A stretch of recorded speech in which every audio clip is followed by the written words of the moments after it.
Assalamualaikum warahmatullahi wabarakatuh. Salam sejahtera untuk kita semua. Om Swastiastu, Namo Buddhaya, salam kebajikan. Shalom para penonton. Selamat datang kembali di channel kami, channel YouTube Pengacara Tanpa Tembok.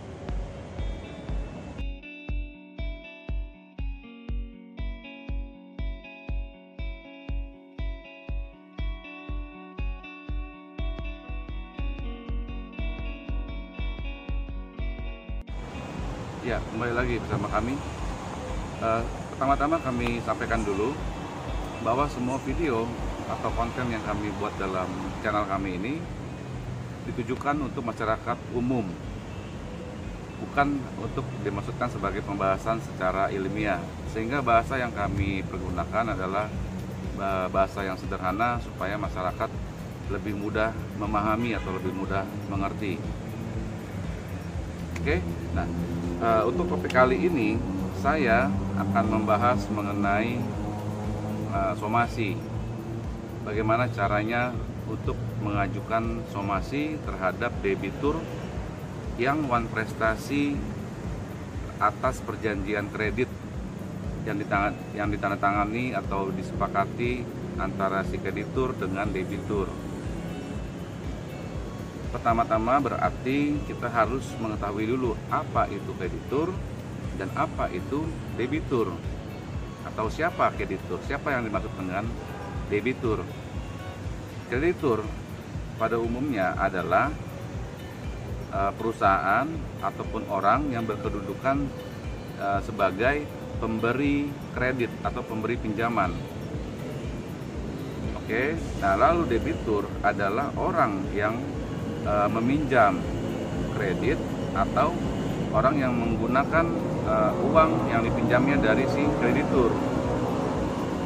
Karena topik kali ini masih berhubungan dengan video kami yang sebelumnya, maka dalam konteks kali ini kreditur dan debitur adalah mereka yang membuat perjanjian utang piutang ataupun perjanjian kredit ataupun perjanjian pinjaman atau apapun namanya yang berhubungan dengan pinjam meminjam, baik secara online maupun secara offline. Memang dalam video sebelumnya kami membahas mengenai pinjaman secara online, tetapi kali ini adalah topik mengenai somasi yang ditujukan kepada debitur yang wan prestasi ya, dalam perjanjian pinjam meminjam. Oke. Nah, apa itu wan prestasi? Ya dong, karena kita sudah membahas tadi sudah mengenai kreditur dan debitur, maka ada pertanyaan lagi kan?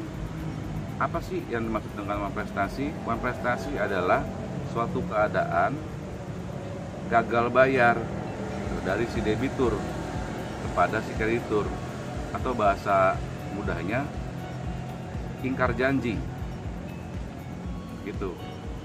Memang sih tidak selalu mengenai keadaan gagal bayar, tetapi pada umumnya kontestasi itu diakibatkan oleh adanya kejadian gagal bayar oleh si debitur kepada kreditur. Dia misalnya sudah tidak lagi sanggup memenuhi kewajibannya membayar hutangnya, atau misalnya dia membayar tetapi tidak sebagaimana yang diperjanjikan. Misalnya perjanjian itu membahas kesepakatan untuk membayar sejumlah uang sebesar 1 juta setiap bulan, tetapi si debitur hanya mampu membayar 500.000 per bulan.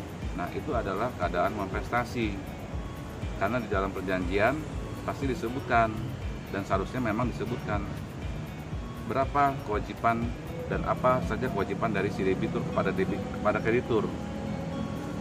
Nah, karena dia si debitur ini tidak memenuhi kewajibannya sebagaimana yang disepakati dalam perjanjian, maka keadaan itulah disebutnya dengan keadaan wan prestasi. Seperti itu saudara-saudara, teman-teman sekalian. Nah, lalu kita bicara mengenai somasi. Apa itu somasi? Somasi adalah surat peringatan. Pada umumnya somasi itu berbentuk tertulis, namun memang bisa juga dilakukan secara tulisan, tetapi alangkah baiknya dibuat atau diajukan secara tertulis. Supaya apa? Supaya somasi ini bisa menjadi bukti di pengadilan nantinya kalau Anda selaku kreditur ingin membawa masalah ini ke ranah hukum. Jadi sebaiknya somasi dibuat secara tertulis. Lalu apa kriterianya supaya somasi itu baik dan benar gitu ya? Apa saja kategorinya gitu yang harus dibuat di dalam sebuah somasi? Sebetulnya tidak ada ketentuan hukum yang mengatur secara rinci bagaimana seseorang atau bagaimana somasi itu diajukan, apa saja isi dari sebuah surat peringatan atau somasi. Tidak ada ketentuan hukum yang mengatur mengenai itu. Jadi isinya itu bebas kepada pembuatnya. Bila kalian ingin mengajukan somasi, kalian ingin memberikan teguran atau peringatan kepada debitur yang sudah menunggak, ya silakan kalian buat. Isinya itu terserah kalian. Kalian intinya memperingatkan si debitur bahwa debitur ini sudah prestasi, gitu saudara-saudara. Nah, lalu komponen-komponennya itu apa saja sih isi dalam somasi itu? Ya tadi seperti saya jelaskan kan, sebetulnya isinya itu tidak ada ketentuan yang baku ya. Cuman lazimnya yang pertama, poin pertama, kalian harus menuangkan atau menguraikan dasarnya itu apa antara kalian sebagai kreditur dengan debitur. Itu dasarnya apa? Perjanjian pinjam meminjam kah, atau perjanjian utang piutang kah namanya, atau kesepakatan pinjaman misalnya gitu kan. Tuangkan dasarnya. Lalu kapan kesepakatan itu dibuat? Nah, sebutkan secara detail bahwa misalnya berdasarkan perjanjian nomor sekian, tanggal sekian yang dibuat antara saya selaku kreditur dengan Anda selaku debitur, maka dengan ini saya memperingatkan saudara untuk segera melaksanakan kewajiban saudara. Nah, lalu poin kedua, sebutkan secara rinci juga apa saja yang menjadi kewajiban si debitur. Terangkan di situ. Misalnya dia harus membayar sejumlah sekian, bunganya berapa, nah, itu tuangkan di situ. Oke. Nah, lalu setelah itu kalian berikan ultimatum kepada debitur. Kalian terangkan bahwa kalian mempunyai hak untuk membawa masalah ini ke ranah hukum bila dia selaku debitur masih juga mengabaikan somasi yang kalian buat. Terangkan bahwa misalnya dalam waktu 3x24 jam apabila saudara tidak mengindahkan peringatan ini atau saudara tidak membayar kewajiban saudara, maka saya akan menempuh jalur hukum, misalnya dengan mengajukan gugatan perdata ke pengadilan negeri mana misalnya. Sebut saja di situ. Oke. Nah, memang poin-poinnya banyak yang harus diulas ya. Misalnya kemana kita harus mengajukan gugatan, tapi itu dalam topik yang nanti akan disampaikan, itu berbeda. Nanti akan kami sampaikan, cuman kali ini topiknya hanya fokus pada masalah somasi. Oke. Lalu ada juga pertanyaan seperti ini. Masyarakat umum masih bingung. Bisa nggak masyarakat umum itu membuat somasi? Atau somasi itu harus diajukan oleh advokat atau pengacara?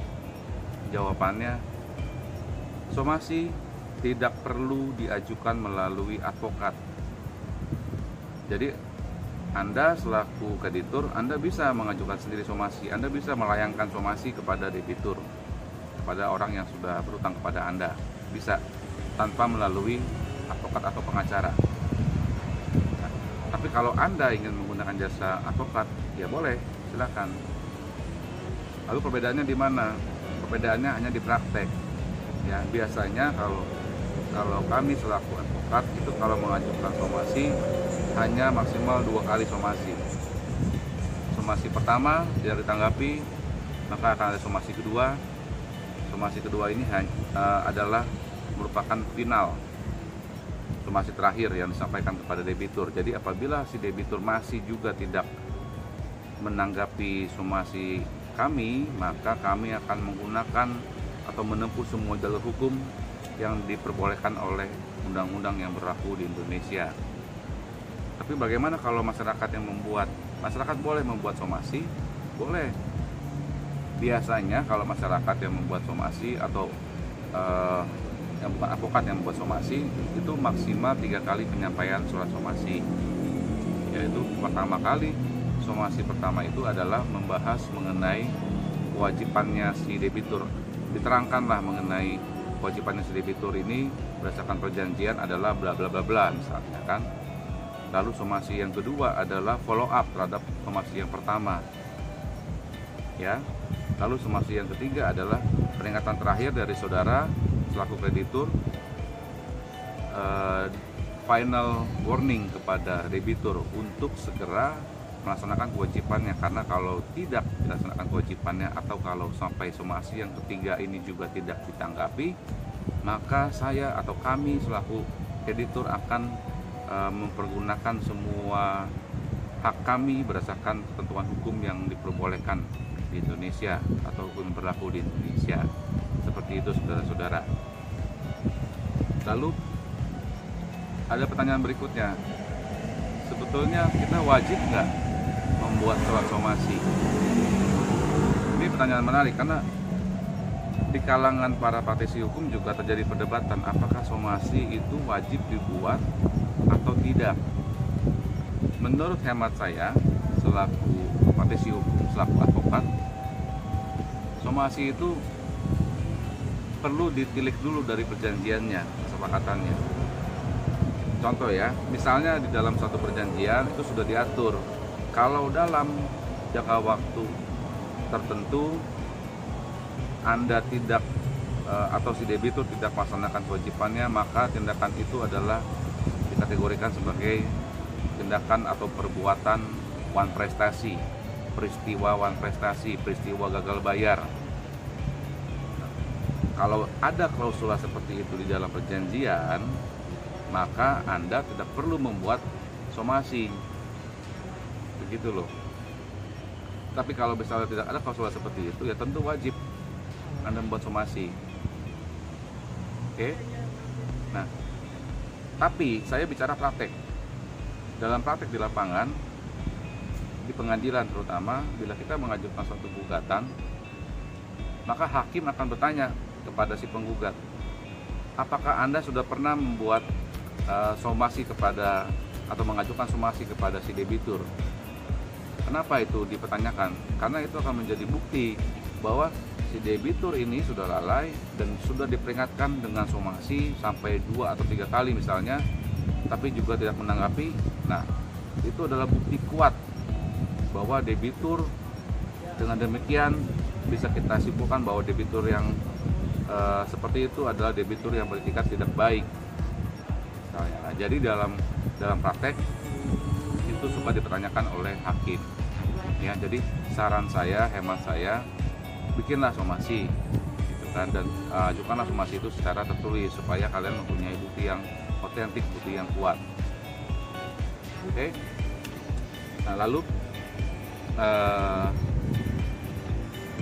banyak sebetulnya poin-poin yang perlu ditulis ya, poin-poin yang perlu disampaikan dalam somasi, cuman itu nanti akan kami bahas dalam video yang berikutnya. Untuk saat ini materinya cukup. Terima kasih sudah menonton video ini. Nanti kalian bisa lihat di deskripsi video ini, kalian bisa lihat, nanti akan kami cantumkan linknya. Kalau kalian mau download contoh somasi seperti apa, kalian bisa download melalui link itu, atau kalian juga bisa lihat di layar berikut setelah ini ya. Setelah ini kalian bisa lihat, akan kami tampilkan dalam layar. Oke, penonton, terima kasih sudah menonton. Jangan lupa klik like video ini, subscribe, dan juga share video ini ke teman-teman kalian, ke sahabat kalian, manapun bila kalian merasa video ini bermanfaat untuk kalian. Terima kasih, sampai jumpa dalam episode berikutnya. Saya Daniel Danu Prayogo, undur diri, sampai jumpa.